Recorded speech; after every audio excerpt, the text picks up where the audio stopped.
Hello again, everybody, and welcome to another exciting Daily December. This is Daily December 2015, day 27. Um, I mentioned in my last video what's going on with my head and everything like that, and why I may seem weird right now. To combat that, I am going to talk about things that I really, really like. That I am very passionate about and that I have actually done a lot of study and work into.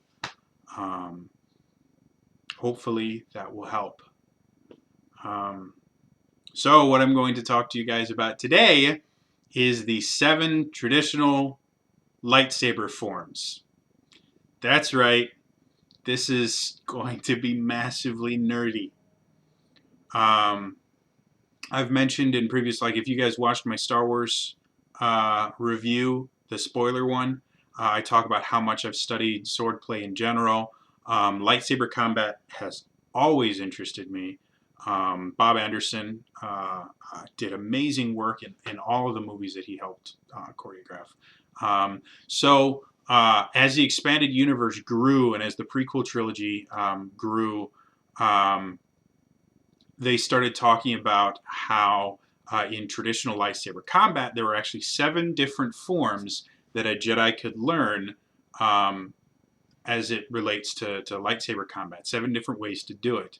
Um, and in the expanded universe, those 7 forms kind of died with Order 66 because there was no one to teach them other than Yoda and Obi-Wan, who were able to survive. Um, with the limited amount of time Yoda had to train Luke, and especially Obi-Wan, they were never able to teach him the entirety of the 7 forms.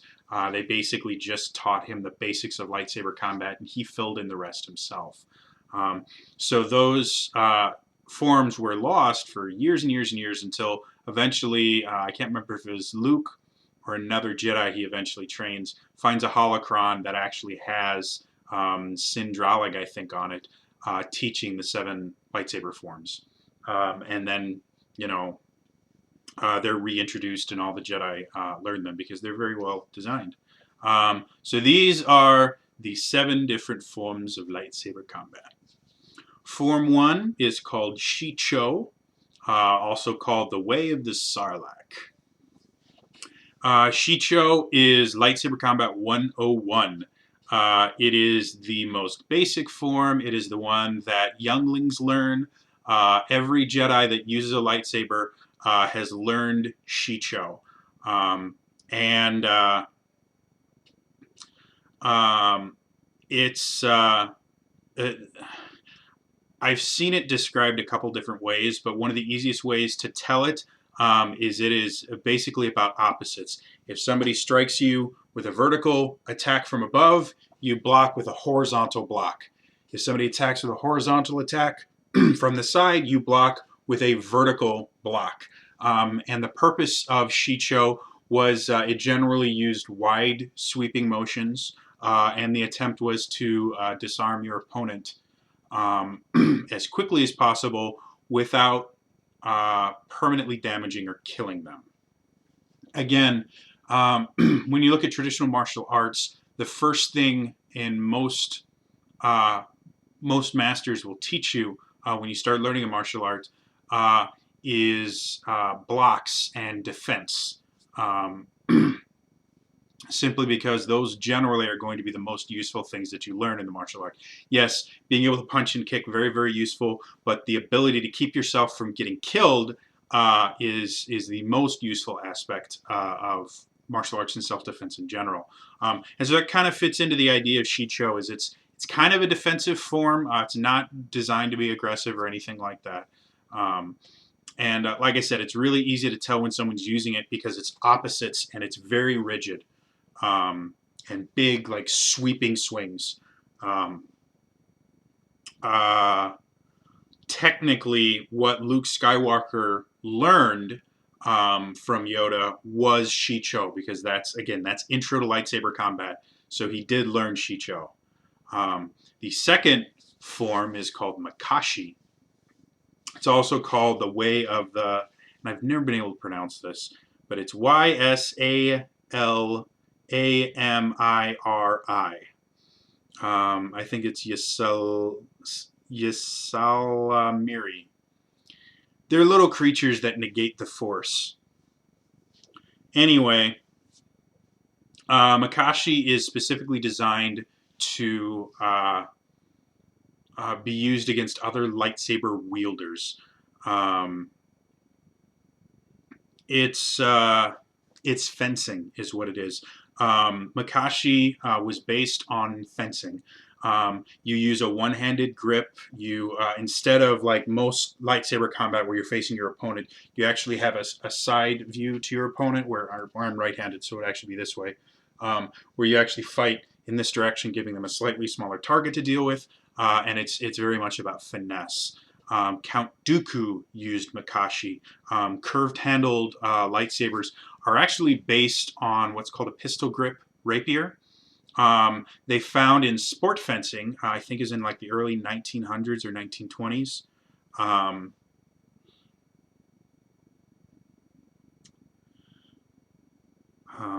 Sport fencing. Sport fencing. They found that if you put a pistol grip on a foil or a rapier, it gave you better control and where you were much more accurate. And so that's where the curved lightsaber hilt came from, is these pistol grip rapiers, because it just gives you this incredible control through just using your wrist. And fencing in general is not like when you see fencing in movies and stuff like that. That is not fencing whatsoever. It's big, it's flashy, there's big motions. That's not what a fencing match looks like. An actual fencing bout is it's very, very fast. And in general, you don't see a lot of movement because all it is like these people are on a line and they move forward and back like this. And that's the most movement you ever see. You don't see them moving from side to side or anything like that. It's just that. And their blades do not, they're just thrusts and parries. And it's very, very fast. It's very, very agile. It takes a lot of accuracy. That's Makashi. Since almost all the Sith were destroyed about 1,000 years before the Battle of Yavin, lightsaber dueling in general became something that nobody really did other than outside of practice. And so Makashi became very much a lost art. Dooku was one of the only people using it at that point. And then when all the Jedi died, it kind of died off with it. Form 3 is called Suresu, which is also called the Way of the Minok. Suresu is a defensive style. It's very easy to tell someone using Suresu because the ready stance, there's actually 2 ready stances for it. And one is very unique to Obi-Wan Kenobi. But the ready stance is basically you hold your lightsaber in front of you with the blade crossing in front in a guard position. When you watch someone using Suresu, you will notice that their lightsaber never really moves too far outside of like their strike zone in baseball.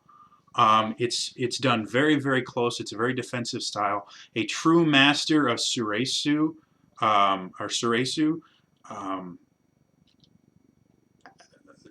is fights go on for a very, very long time with Suresu. Because it's a almost purely defensive style, basically what a Suresu master would do is he would sit there and just keep himself defended using very little energy and wait for his opponent to tire themselves out so that they could land a killing blow. Obi-Wan Kenobi was known as a master of Suresu, and he had a very specific opening stance that you actually see in episode 3 where he'd twirl the saber and he'd bring it back like this with his hand pointed. He, I think, is the only Jedi I've seen actually use that ready stance. Um, but he, if you actually watch him in the movie and everything like that, like you see when he fights, it's all around here and things like that. It's very very close because that was the style that he mastered later in life. Um, the style that he learned from his master was Ataru, which is Form 4. It's also called the Way of the Hawkbat. Yoda is the ultimate Ataru user. Ataru is all about acrobatics and aggression. It's a very aggressive style. It involves a lot of jumps and flips and big sweeping motions and spins and things like that. And it's designed to disorient your opponent while creating the attack and attacking from very odd angles and things like that through the use of force aided acrobatics and things like that. Qui-Gon Jinn was a master of Ataru. And in episode 1, you can see him using it relatively effective, and you can also see Obi-Wan Kenobi using Ataru as well. As they both do all those jumps in that, you'll notice that Qui-Gon spins and things like that. He does these big sweeping blows and that. Like, that's Ataru. And one of the theories as to why Obi-Wan Kenobi went from training in Ataru to training in Ceresu was when he saw his master get killed using Ataru, he kind of understood that the fatal flaw to Ataru is the idea that because it's big and flashy, you leave yourself open to a lot of attacks. And if you're against a very skilled combatant, they will use those openings that you create against you. And that was kind of what led to Qui-Gon Jinn's death. And so in his mind, he moved over to Ceresu simply because he found that Ataru was not the kind of style he wanted. Yoda kind of got over the fact that he would create rather large openings in his guard by the fact that his guard was already really small because of how small he was, and because he was moving so much, the openings that he created were not enough that anyone could really take advantage of them. And that's kind of what a master of Ataru will do, is they're moving so much and they're spinning and going that no one really has a chance to use all the openings that they make because they'll be in a different position by the time their opponent sees it. Form 5 technically has two different names. They're both called the Way of the Crate Dragon, but the two different ways, you have Xian and Gemso.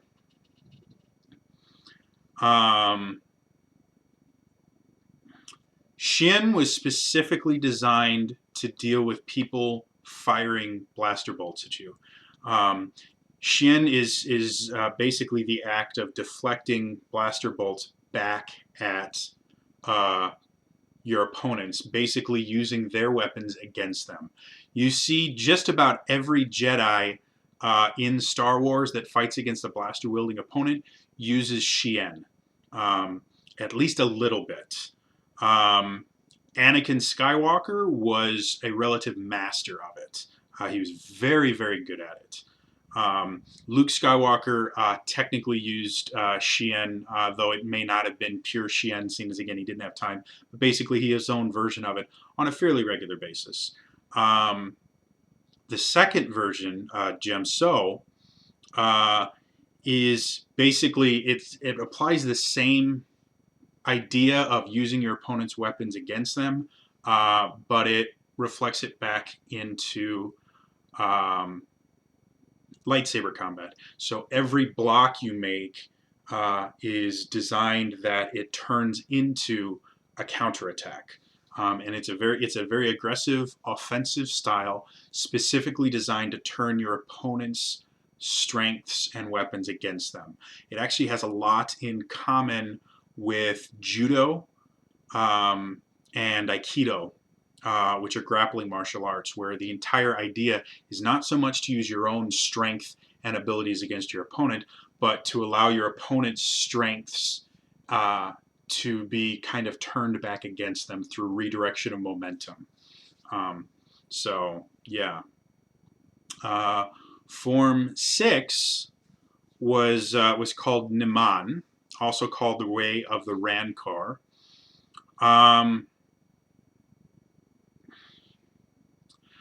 the kind of broad generalization version of it is Form 6 was basically designed to kind of be a synthesis of the previous 5 forms. It does a little bit of Suresu defense, it does a little bit of the Shicho opposites, it does a little bit of the Makashi finesse, it just kind of blends everything in together. Because of that, any Jedi that had mastered one of the previous 5 forms didn't really like Naan because it was the idea of a jack of all trade, master of none. The other thing that Naan focused on was combining force techniques with lightsaber combat. So when you see, like Darth Maul use this a lot, when you'd see him throw things across the room or do force pushes, things like that, in combination with lightsaber strikes, that was kind of the defining feature of Naan, other than, kind of blending the other ones.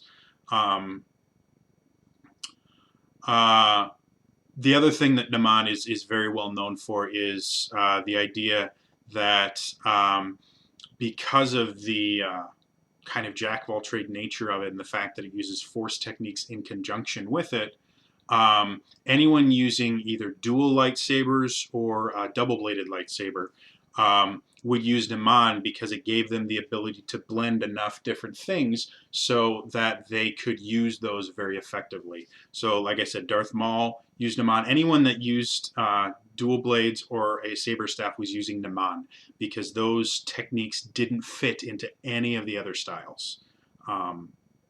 So again, Darth Maul used it. General Grievous used it with his 4 lightsabers. He was trained by Dooku in Naan.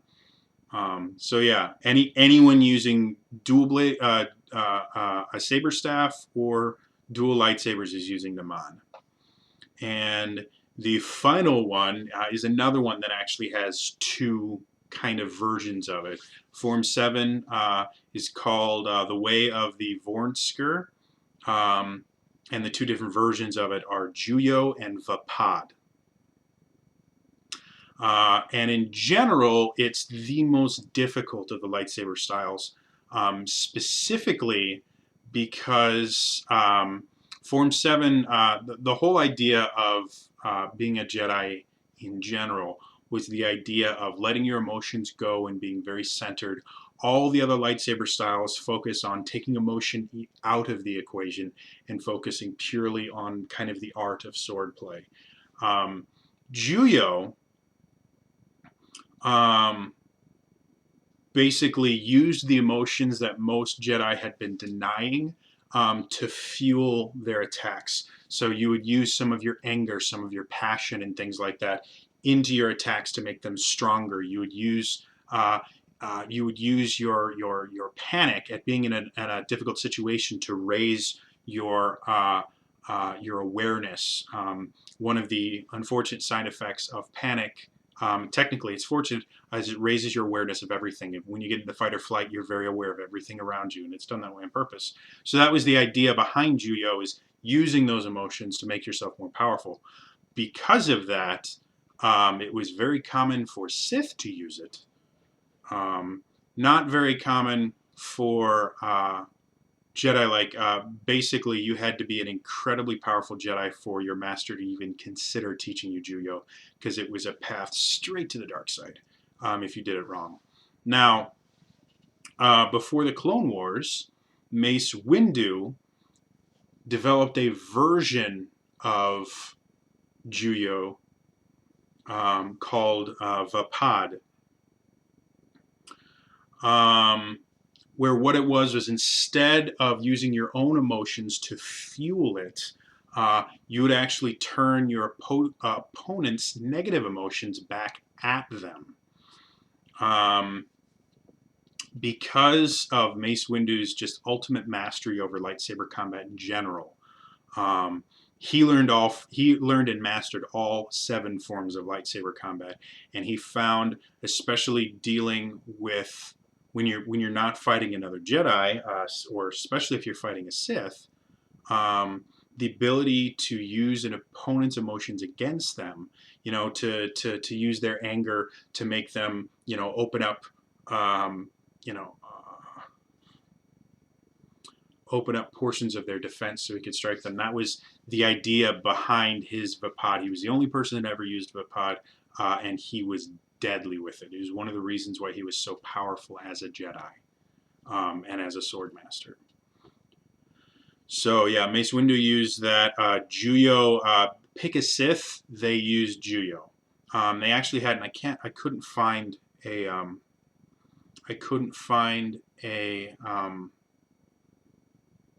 thing about Sith forms of lightsaber combat, but there's a specific form that's very similar to Giulio, where they use the Force and suggestion, and they talk during combat to try and rattle their opponent.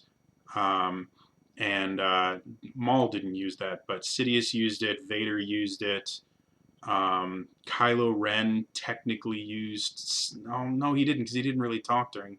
This is one of the reasons why I hated Kylo Ren so much, was just the fact that his lightsaber combat was, and it doesn't fit into any of the 7 forms, or the 3 styles of lightsaber combat that Skywalker developed. Like, it was all just really, really poorly done. So yeah, it was very much rough to get through, but that is a basic primer on the 7 forms of lightsaber combat. So yeah, I hope you guys enjoyed me kind of geeking out about something super, super, super